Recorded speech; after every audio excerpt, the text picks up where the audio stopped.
చెవు వినికిడి తక్కువ అవడం వల్ల పిల్లలు ఇప్పుడు ఎక్కడా కూడా డెఫ్గా ఎక్కడా తిరగక్కర్లేదు, వినికిడి లేకుండా ఉట్టి లిప్ మూమెంట్ తోటి మాట్లాడడం అని ఏమీ లేదు. ఇప్పుడు కాక్లియర్ ఇంప్లాంట్ సర్జరీస్ అని వచ్చాయి.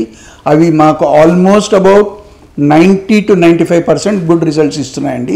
అంటే 100 పేషెంట్ బేబీస్కి చేస్తే ఆల్మోస్ట్ 95 బేబీస్ నార్మల్గా వినడం మొదలు పెడుతున్నారు సర్జరీ అయ్యాక. సో ఈ సర్జరీ గవర్నమెంట్ కూడా చాలా ప్రోత్సహిస్తోంది. చిల్డ్రన్ లెస్ దెన్ 2 yearsకి వాళ్ళు బాగా ఎయిడ్ ఇస్తుంది. సో దాంతో ఈ సర్జరీ చేసుకుంటే పిల్లలకి వినికిడి ఆల్మోస్ట్ నార్మల్ అయిపోతుందండి. కానీ ఎంత లేట్ చేస్తే అంత సర్జరీ రిజల్ట్ అంత తక్కువ అవుతుంది.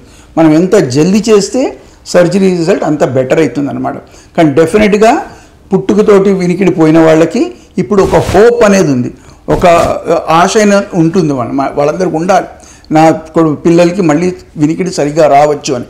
ఎందుకంటే బ్రహ్మాండమైన సర్జరీలు ఉన్నాయి, బ్రహ్మాండమైన టెక్నాలజీస్ ఉన్నాయి, వీటితో మనం మళ్ళీ హియరింగ్ మంచిగా చేసేయచ్చు.